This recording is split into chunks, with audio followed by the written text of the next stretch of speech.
नमस्कार दोस्तों, ये चौथा कदम है मोदी सरकार का, जिसको लेकर हमारे देश में चर्चाएं लगातार हो रही है। जैसे कि आप सभी को पता चल चुका होगा कि सीएए हमारे देश में लागू हो चुका है। आपके भी मन में कई सारे सवाल होंगे, क्यों ना उन सभी सवालों की जवाब आपको इस वीडियो में मिल जाएगा, तो एंड तक जरूर देखिए। फाइनली 4 साल के बाद देश के अंदर होम मिनिस्ट्री द्वारा सिटीजनशिप अमेंडमेंट एक्ट को लागू कर दिया गया है।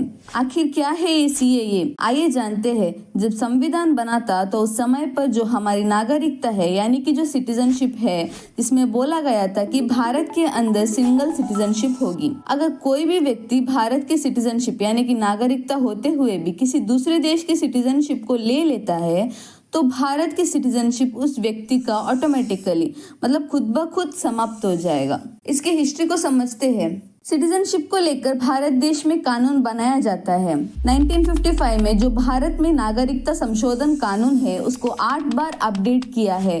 2016 में इंडियन पार्लियामेंट में उसको पेश किया है और 10 दिसंबर 2019 को लोकसभा और राज्यसभा में इसको पास किया था और 12 दिसंबर 2019 को राष्ट्रपति से मंजूरी मिली थी। आइए जानते हैं सिटीजनशिप अमेंडमेंट एक्ट को आसान भाषा में। सपोज एक ऐसा व्यक्ति है, किसी और देश से भारत में आया है। इंडिया की सिटीजनशिप मिलने के लिए उसे पिछले 14 साल में से 11 साल इंडिया में रहना चाहिए, तभी वो इंडिया का सिटीजन बनने के लिए एलिजिबल होगा। अब ये सीएए एक्ट क्या कहता है कि अगर आप हिंदू है, सिख है, जैन है, बौद्ध है, पारसी है या फिर क्रिश्चियन समुदाय के लोग हैं और आप पाकिस्तान, बांग्लादेश या अफगानिस्तान से आए हैं, अगर आपको भारत की नागरिकता चाहिए तो आपको इन रूल्स को फॉलो करना पड़ेगा। पहला रूल ये है कि उस व्यक्ति को 5 सालों तक भारत में रहना होगा। दूसरा रूल ये है कि कोई भी नॉन मुस्लिम व्यक्ति 31 दिसंबर 2014 से पहले आया है तो वो भारत की सिटीजनशिप ले सकता है, यानी कि उसे भारत की सिटीजनशिप मिलेगी। मेन सवाल ये है कि क्या सिटीजनशिप अमेंडमेंट एक्ट सीएए भारतीय मुसलमानों के खिलाफ है? भारतीय मुसलमानों को इस एक्ट से कुछ लेना देना ही नहीं है। भारत में सभी रिलीजन को एक जैसा राइट्स एंड रूल्स मिला है। बहुत लोग इस एक्ट के बारे में फेक न्यूज फैला रहे हैं। असल में भारत के कोई भी सिटीजन हो, उनकी नागरिकता छीनी नहीं जा रही, चाहे वो कोई भी रिलीजन के हो, इंक्लूडिंग मुस्लिम्स। ये नागरिकता देने की कानून है, ना ही छीनने की। 2019 से लेकर 2020 तक दिल्ली के शाहीन बाग वाले एरिया में प्रोटेस्ट देखने को मिला था। कई जगहों में दुख का माहौल था और कई जगहों में खुशी का माहौल था। इस एक्ट में इंडियन सिटीजन्स मुस्लिम को छोड़कर बाहर के मुसलमानों को, यानी कि पाकिस्तान, अफगानिस्तान और बांग्लादेश के मुसलमानों को इंक्लूड नहीं किया है। अभी आपके मन में सवाल आया होगा, क्यों मुस्लिम्स को इंक्लूड नहीं किया?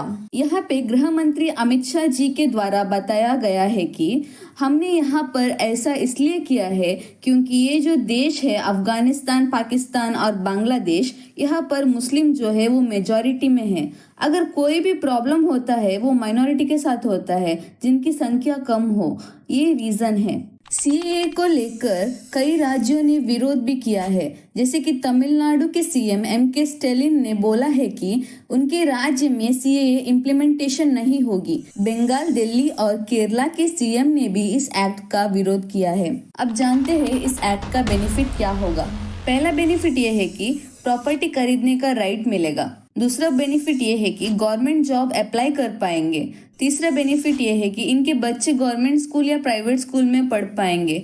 चौथा, जितने भी गवर्नमेंट स्कीम्स है उसका अनुभव ले पाएंगे, जैसे कि आवास योजना, उज्ज्वला योजना, मुद्रा योजना, जनधन योजना आदि बहुत सारे हैं। और भी कई बेनिफिट्स है इस एक्ट के। क्या पहली बार इस तरह के कानून आए हैं? इसका जवाब है नहीं, क्योंकि ये पहले भी 2 बार ये कानून आ चुका है। इस तरह का कानून तब आया था जब नेहरू जी देश के प्रधानमंत्री थे और डॉक्टर अंबेडकर देश के कानून मंत्री थे, जैसे कि लॉ मिनिस्टर थे। उस वक्त द इमिग्रेंट एक्ट ऑफ 1950 लाया गया था। इस एक्ट के लागू होने से कई लोग खुशियां मना रहे हैं और कई लोग इसका विरोध भी कर रहे हैं। आपको क्या लगता है सीएए के बारे में? क्या एनआरसी भी लागू होगी कि नहीं? कमेंट सेक्शन में जरूर बोलिए। धन्यवाद।